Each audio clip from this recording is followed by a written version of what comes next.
Саламатсыңар, урматтуу жолдоштор. Бүгүн биз силер менен биздин көрсөтүүлөрдүн жаңы рубрикасын түркүмүн ачабыз. Ал мамлекет, тарых, тил деп аталат. Мен эмне себептен бул түркүмдү ачууну чечтим. Эми болбосо менде мына көрүп жатасыңар, Манас эпосу боюнча жазылган 5 томдуу романым бар. Семетейдин 2-нчи томун жазып жатам. Ушул эле жетиштүү болбойбу буга деген ой пайда болушу мүмкүн. Мен муну ачып жатканымдын себеби акыркы мезгилде биздин өткөн тарыхыбызга карата, биздин баалуулуктарга карата ар кандай кайшы пикирлер айтыла баштады. Мына биз дээрлик 150 жыл бою Россия империясынын курамында болдук, кийин СССРдин курамында болдук. Ушул мезгилде азыр бүт ушул мурдакы Советтер Союзунун республикаларында ушул мезгилдеги тарыхка көз караштар өзгөрүлө баштады. СССР мезгилинде бул көз караш оң болсо, азыр болсо, бул мезгилде тарыхчылар, коомчулуктун өкүлдөрү Россиянын баскынчылык мезгили, эзип турган мезгил, колониализм болдук, бизди башмырлап турган, оккупация болгон деп бул мезгилге, өткөн мезгилге терс баа берилип жатат. Биз үчүн бул аябай жаман болду. Биз артта калып кеттик, өнүгүбүздө деген ойлор дагы айтылып жатат. Мен ошон үчүн бул окуялар силер менен тарыхый документтердин негизинде бул жөнүндө силерге айтып берип, ушулардын негизинде силер менен кошо кандайдыр бир тыянак чыгарайлык деген ойдомун. Бул жаатта дагы бир айтып кетип аткан ой, биздин өткөн мезгилде көз алып карасак, бул мезгилде жаман иштер деле болду, бирок жакшы нерселер да көп болду. Баарынан дагы биз үчүн баалуу нерсе, мына мен өзүм СССР мезгилинде төрөлгөнмүн, СССР мезгилинде окуп чоңойдум, жашым 60ка чыкты. Ошон үчүн ал доорду дагы көргөн, азыркы доордо да жашап жаткан киши катары айта алам. Бул Советтер Союзу мезгилинде жамандык нерселер да болгон, бирок жакшылык нерселер да бар эле. Ошолордун эң башкысынын бири, мен ойлойм, азыр ушунча убакыт өткөндөн кийин ойлоймун, бул элдердин достугу, ынтымагы болгон экен. Элдер ал мезгилде бири-бирине аябай боорукер, кайрымдуу, беримдүү болгон. Мына мен өзүм Москва шаарында Ломоносов атындагы университетти, юридикалык факультеттин чыгышын толугу аяктаганмын. Бул мезгил ичинде 5 жыл бою мен ал жерде окуп атканда өзүмдүн кыргыз экендигимди, орус эмес экендигимди эч сезген эмесмин. Башка улуттагы 15 союздук республикага баргандар деле ушундай эле абалда болот. Эч ким кыскан эмес, эч ким башмырлаган эмес. Баардыгыбыз бирликтүү болуп, ынтымак жашап жүргөнбүз. Кийин эле мына Советтер Союзу талкалангандан көргүлөчү канча ызычуулар башталды, улуттар аралык жаңжалдар болуп. Грузия менен абхаздар, осетиндер, чечендер менен орустар, кийин орустар менен азыр украиндер, бизде болсо мына тажиктер менен өзбектер, өзбектер менен кыргыздар, ушул баардык жерде эле мына акыркы эле окуган Азербайжандар менен армяндар Карабак үчүн согуш. Бүт баардык жерде ызычуу болуппайбы? Эми бул ызычуу кимге керек эле? Мен ойлойм, эч кимге кереги жок. Бул ызычуулар, жаңжалдарда ким жабыркайт? Биринчи кезекте жөнөкөй эл жабыркайт. Жөнөкөй эл кыйналат. Алардын ушул жерде жашап жаткан үйүнөн, тамынан башка көпчүлүк эч нерсеси жок. Кайда барат анан үй жайы бар, талкаланып өтүп кетсин. Ошондуктан өткөн мезгилге, азыркы учурдагы нерселерге окуяларга мындай өтө этият мамиле жасап, элдерди кагыштырбай турган, элдерди бири-бирин мөчөштүрбөй турган кадамдарды жасаганга умтулуш керек. Өзгөчө бул сөз биздин бийликтегилерге таандык деп ойлойм. Биздин республиканын жетекчилери, башка союздук мурдак союздуктун жетекчилери же башка мамлекеттин жетекчилерин биринчи кезекте алар элдерди бириктире турган кадамдарга барып, аларды ынтымакка чакыра турган, ынтымакка келтире турган мыйзамдарды кабыл алып, керектүү тиешелүү иш-чараларды өткөрүш керек. Эч убакта элдерди бири-бирине кагыштырбаш керек. Ал кайра бирликтүү болгонго аракеттениш керек. Ынтымак болсо, бирдик болсо, ошондо элдердин арасында достук болот, дүйнөдө бейпилдик, тынчтык орноп, баары бактылуу таалай болушат. А эми биздин республикада бул жаатта абал кандай? Мен ошол жөнүндө силер менен азыр ой бөлүшкүм келип жатат. Жакында эле ушу жылдын 17-июлунда бизде Кыргызстанда мамлекеттик тил жөнүндөгү мыйзамдын жаңы редакциясы кабыл алынды. Бул мыйзам аябай чоң, мындай таасир тийгизип, көпчүлүк элди дүрбөлөңгө салды. Себеби анын 32-чи беренеси боюнча мамлекеттин кыргыз тилин билүүгө жана аны колдонууга, кызматтык милдеттерин аткарууга колдонууга тийиш болгон адамдардын тизмеси 32-чи беренеде так көрсөтүлдү. Мурда биздин тил жөнүндө мыйзам 2 жолу кабыл алынган, 92-жылы, кийин 2004-жылы мыйзамдар кабыл алынган.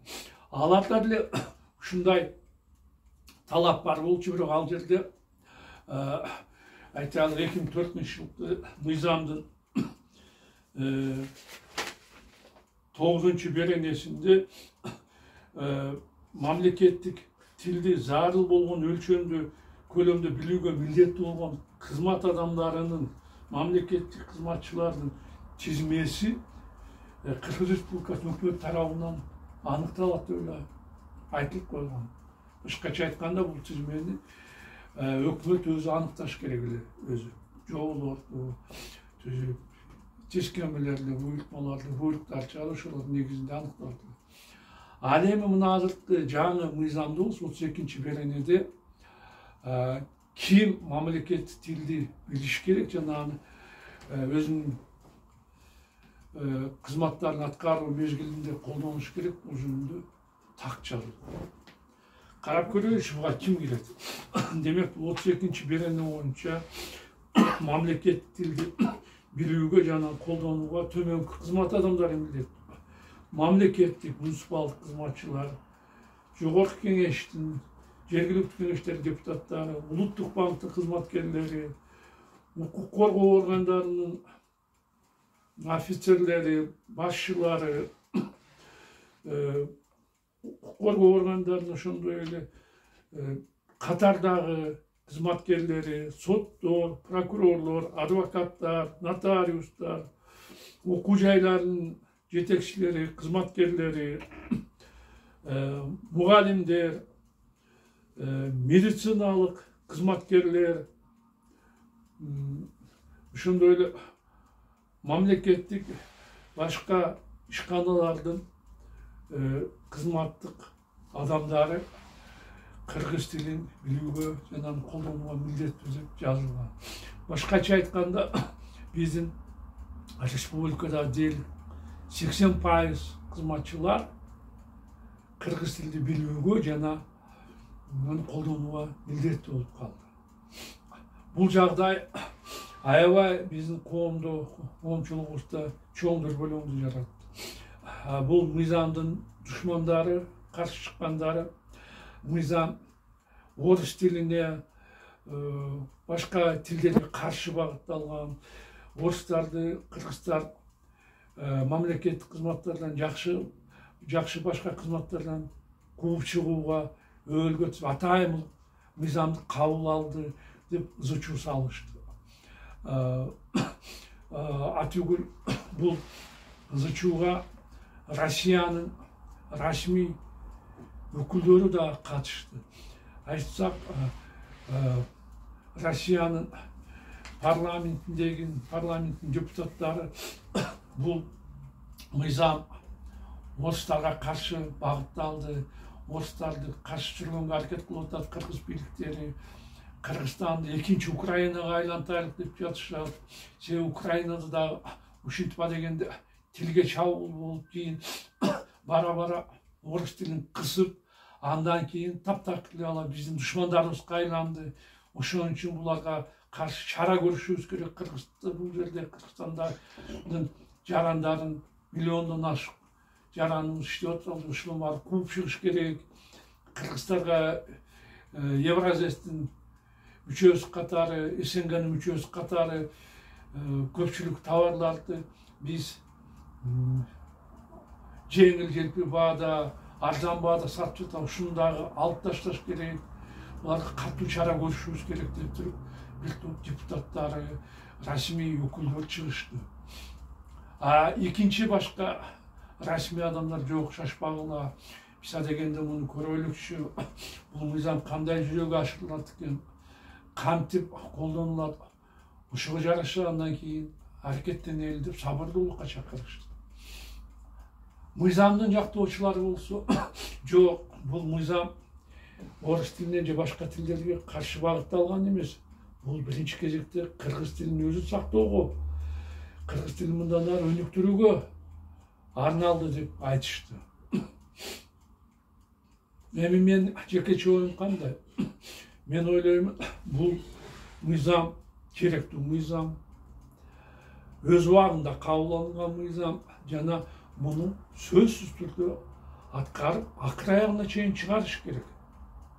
Себеби кыргыз тил бул биздин тилибиз, кыргыздардын тили. Бул кыргыз тилинин Россияда, Америкада, же Африкада, же башка дүйнөнүн башка мамлекеттерде кереги жок. Ал жерде ал дүйнөлүк тилдерди колдонушу мүмкүн. Орус, англис, француз, немис тилдерин колдонушу мүмкүн. Ошол колдонуп да жатышат. Алардын ар биринде мына эң кичине деген, эң аз деген колдонулуп деген орус тилинде дүйнөдө 500 миллиондон ашык адамдар сүйлөшөт. Биздечи, биз кыргыздар бар болгону 5 миллионго жетпеген калкпыз. ООНдун изилдөөлөр боюнча биз жакын арада жок болуп кетүүсү мүмкүн болгон 100 тилдин катарында турабыз. Башкача айтканда, эгерде биз кыргыз тилин өркүндөтүп, аны андан ары колдонуп, андан ары иштетпесек, кыргыз тилибиз жок болуп кетет. Кыргыз тили жок болгондон биз кыргыздардын да жок болгону ошол. Жана Ибраев, Акын агайыбыз айткандай, улут болсом, тилим менен улутмун дейт го. Тили жок болсо улутты улут деп эсептебейт эч ким. Ошондуктан дагы кайталап айтам, бул мыйзамды мен колдоймун. Сөзсүз түрдө муну акыр аягына чейин жеткирип, анын так аткарылуусун талап кылышыбыз керек. Коркпошубуз керек. Тигил мындай деп жатат, бул андай деп жатат. Ой, кокуй, жөн эле жүрөлүк. Кыргыз тил өркүндөбөй эле койсун, эптеп тынч болбойлу деп жатып калбашыбыз керек. Бул өзүбүздүн эле тилибизди, эне тилибизди, келечегибизди ойлоп, муну кыргыз тилин өркүндөткөнгө баардык күч жарабыбызды колдонуу биздин ар бирибиздин атуулдук милдетибиз, парзыбыз болот. Бирок бул учурда биз душмандарыбызга, тилдин душмандарына бизди айыптаганга мүмкүнчүлүк себеп бербешибиз керек. Биз бул тилди билбейсиң деп дароо кыргыз тилин билбегендерди жумуштан айдап, аларды жумуштан кетирбешибиз керек. Өзүңөр элестеп көргүлөчү. Өмүр бою орус тилинде сүйлөп, өмүр бою орус тилинде иш кагазтарын өткүзүп келген орустар, же болбосо биздин кыргыз тилин билбеген, жакшы билбеген өзүбүз тилде мекендештерибиз, киргизтер бир күндүн ичинде кантип кыргыз тилин өздөшүрүп алат. Кантип анан биз кайсы бетибиз менен алардан мына кыргыз тили боюнча экзамен тапшырчы. Сен билбейсиң, давай жумуштан кет, ордуңду бошот деп биз кантип айта алабыз? Бул адамгерчиликке дагы, ыйманга дагы, мусулманчылыкка дагы эч кандай жакшылыкка жатпайт бул. Бул эң жаман нерсе, болуп турган акмакчылык болот, надандык болот. Биз мындай кызматкерлерге ал өзү толук бойдон кыргыз тилин үйрөнгөнгө өздөштүгүн шарт түзүп беришибиз керек. Биздин мына кыргыздарыбыз эмне үчүн кыргыз тилин ушул кезге чейин толук бойдон билбейт? Эмне үчүн иш кагаздарын кыргыз тилинде алып бара албайт? Себеби буларга шарт түзүлгөн эмес. Мына эч ким талап кылган эмес. Талап кылбаганда ага эмне кереги бар кыргыз тилин үйрөнүп, эмне кереги бар кыргыз тилин иш кагаздарын үйрөнүп? Мына мен өзүм мугалим болуп иштедим, юридический факультетте, мамлекеттик органдарда иштедим, прокуратурада иштедим, азыр жогорку кеңеште 18 жылдан бери иштеп жатам. Ушул учурда мен өзүм кесиптештеримдин арасында көпчүлүгүн көрдүм. Иш кагаздарын орус тилинде жүргүзүшөт. Окуп көрсөң, жанагы жазган, тим эле көңүлүңө айланат, кускуң келет. Сен орус тилинде ушундай каталар менен жазышат. Эми орфография, пунктуациялык ката дегенди үтүр, чекиттерди, кош чекиттерди мен айтпай эле коеюн, туура эмес болот. Алар ушу сөздөрдүн орфография каталарды кетиришет. Алардын аягын, окончанияны туура эмес жазышат. Мен бирөөнө ошо бир-эки жолу айткам. Ой, сен орус тилин жаза албагандан кийин катасың, эмне кыласың? Кыргызча эле жазбайсың десем, айтат, ой, байке, аба мага дейт, кыргыз тилинде караганда орусча жазган оңой дейт. Мен орусча мында өзүмдүн ойлорумду орусча билдиргенге дейт, мага жеңилдээк дейт. Мен ошо өзүмдүн оюмду кыргызча жаза албай кыйналганда ошого орусча жазып жатам. Сен мен ушинтип үйрөнүп калдым деп айтты. Чындыгында эле ошондой. Иш кагаздарын бизде дээрлик мына акыркы 2-3 жылга чейин баарын орус тилинде эле окушу жаздым. 2-3 жылдан бери Кудайга шүгүр иш кагаздарын жазуу кыргыз тилинде жүргүзүлүп деп талаптар коюлуп, азыр кагаздарды көпчүлүк мамлекеттик органдар кыргыз тилинде жүргүзүүгө аракет кылып жатышат. Бул жакшы. Бирок дагы кайталап айтам, кыргыз тили ушул кезге чейин өркүндөтпөгөнгө, аны иш кагаздарына өткөрбөгөнгө биз өзүбүз күнөөлүүбүз. Талап кылган эмес, шарт түзгөн эмеспиз. Ошол эле киргизтерге, ошол эле орустарга азыр деле биз дароо кыргыз тили боюнча экзамен тапшырып, дароо билген тил болбосо жумуштан жоголгун деп айтканга укугубуз жок. Эмне кылыш керек бул үчүн? Биз бардык бул адамдарга шарт түзүп берели. Мурдакы мыйзамдарда 2 жолу айткандай кабыл алынган мыйзамдардын талаптары негизинде азыр ар бир мамлекеттик органда, ар бир мамлекеттик ишканада кыргыз тили боюнча кабинеттер түзүлгөн. Анын ар биринде кыргыз тили боюнча адистер иштеп жатат. Ошол адистерге эми милдеттендирилиш керек. Ошол жерде кыргыз тилин окуп үйрөнөм дегендердин баарына алар кыргыз тилин окуп үйрөтүшсүн, тизме түзүп коюшсун. Алар ошол жерде тилди билбегендер күн сайын же күн алыспы 1 сааттанбы, 2 сааттанбы ошол жерде кыргыз тилин үйрөнүшсүн. Болгондо да булар акысыз үйрөнүшсүн. Себеби кыргыз тилин өркүндөтүү, кыргыз тилин кеңири жайылтуу алар үчүн биринчи кезекте биз үчүн керек. Биздин кыргыз элибиз үчүн керек. Ошондуктан аларга кыргыз тили акысыз үйрөтүлсүн. Бул кабинеттерге кыргыз тилин үйрөтүү үчүн кошумча окуу куралдары берилсин. Кошумча аудио запистер берилсин, видео тасмалар берилсин. Ошолор боюнча булар кыргыз тилин билген, үйрөнүп калаган орыстар, киргизтер, başka uluttагы кызматкерлер ошол кыргыз тилин үйрөнсүн. Аларды кыргыз тили боюнча экзаменде дароо эле кабыл алынбас. Аларга жок дегенде жарым жыл убакыт берилсин, 6 ай. Мына адистердин айтымында бир тилди толугу бойдон негизги деңгээлде билиш үчүн 5000 сөздү жаттаса жеткиликтүү болот. 5000 сөздү 6 айга 180 күнгө бөлө турган болсок, мындай киши күн сайын 25-26 сөздөн жаттап калыш керек. Ойлойм, бул андай эле кыйын эмес. Болгондо да ал кызматкерлер жалаң кыргыздардын арасында, Кыргызстанда иштеп жатса, бул сөздөрдү өзүнүн сүйлөгөндө, өзүнүн ишмерлигинде колдонгонго бул кызматчыларга толук мүмкүнчүлүк бар. Эгерде 6 айдан кийин мындай кызматкерлер кыргыз тилин толук бойдон үйрөнбөсө, мейли аларга дагы 3 ай убакыт берилсин. Дагы 3 ай окушsun. Ойлойм, 9 айдын ичинде тилди үйрөнгүсү келген адам, кызмат адамы толук бойдон үйрөнүп алат тилди. Эгерде үйрөнгүсү келбесе, анда ал эми өзүнүн ыктыяры, өзүнүн өз эрки. Ага чейин, 9 айга чейин ойлоймун, ар кандай эле кызмат адамы кыргыз тилин үйрөнүүнү каалаган киши аны өздөштүргөнгө толук мүмкүнчүлүгү болот. Бул эми чоң адамдар жөнүндө.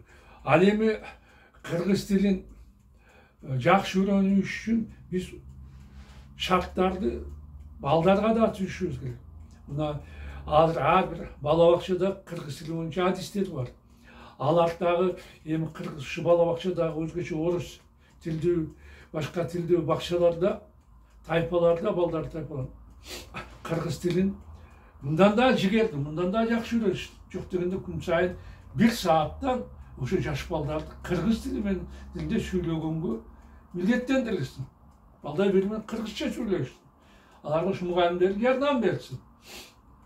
Ал эми мектептерде болсо, мен ойлойм, 5-класстан баштап кыргыз тилге болгон талап күчөтүлсүн. Азыр мына эки мурдакы мыйзамдардын, тил жөнүндө мыйзамдардын негизинде ар бир мектепте тек кайсы тилде сабак окутулганына карабастан кыргыз тили окутулат. Бирок ал жетиштүү деңгээлде окутулбагандыктан балдарыбыз кыргыз тилин жакшы билбейт. Ошондуктан мен ойлойм, биз 5-класстан баштап жок дегенде 2 же 3 сабакты мындай орус тилдүү, башка тилдүү мектептерде жок дегенде 2-3 сабакты кыргыз тилинде жүргүзүшүбүз керек. Окуучулар кыргызча окуп китепти кыргызча жооп беришсин. Айтайлык, гуманитардык албетте сабактарда болуш керек. Так сабактарда болсо математика, алгебра, физика болсо окуучулар кыйналышы мүмкүн. Бирок ойлойм, тарых же география окшогон сабактарды алар окуучулар кыргыз тилинде окуса анчалык кыйналышпайт. Туура, а дегенде 1-2 ай кыйналышы мүмкүн. Өзүнүн ойлорун так мындай айта албай, кыргызча сүйлөй албай бир аз кыйналышы мүмкүн. Бирок ойлойм, балдар бар нерсени жаш өзгөчөлүгүнө жараша тез өздөрүшөт. Ошондуктан алар ойлойм, 1-2 айдан кийин толугу бойдон кыргыз тилин үйрөнүшүп, колдонгонго үйрөнүп, ошо сабактарды 2-3 сабакты жеңил бойдон эле кыргызча айтып бере алат, жооп бере алат деп ойлойм. Ошондо алар окуу жайына баргандан кийин же иштегенден кийин кыргызча кеңирээк сүйлөшүп, эч кандай кыйынчылыкка дуушар болушпайт. Мына ушундай шарттарды биз өзүбүздүн жарандарыбызга, өзүбүздүн элибизге түзүп беришибиз керек. Себеби дагы кайталап айтамын, орус тилдүү жарандарыбыз деле, киргиздер деле бул биздин элибиз.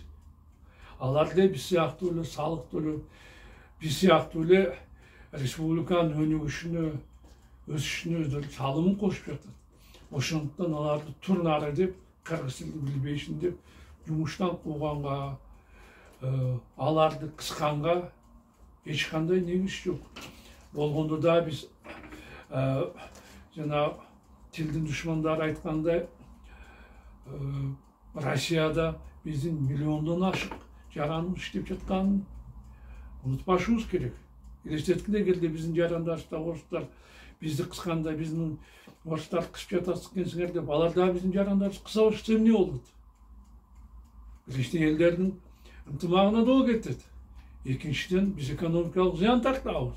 Себеби биздин Россияда биздин миллиондон ашык жарандарыбыз мигрант болуп жүрүшөт. Жылына алар 2 миллиард доллардан ашык акчаны Кыргызстанга жөнөтүп турушат. Өздөрүнүн тууганлыктар, бала чакасын багайын.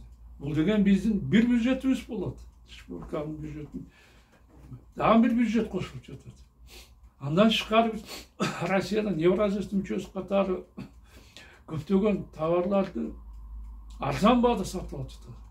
Мунун баары биз ойлонулбаган өзүбүздүн аракеттер менен зыян келтирип алышыбыз мүмкүн. Ушу тилди билбейсиң деп орус тилдүүлөрдү кыссак, ушундай кесепеттер келип чыгышы мүмкүн. Бирок дагы кайталап айтам, биз бул мыйзамдын талаптарын, 32-беренин талаптарын сөзсүз аткарышыбыз керек. Кыргыз тилин сакташыбыз керек. Кыргыз тилин өркүндөтүшүбүз керек.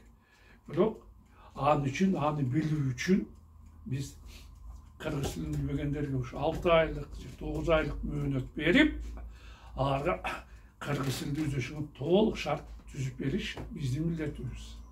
Ошондой эле биздин элибизде, журтубузда ынтымак болуп, республикабыз өнүгүп, баарыбыз бактылуу, таалай турмушка жеткенге өлгө түзүлгөн. Мына мен ушу тил боюнча айтайын деген сөзүм ушул. Ушуну менен өз көрсөтүүмдү аяктаймын. Кайрадан көрүшкөнчө саламатта калгыла.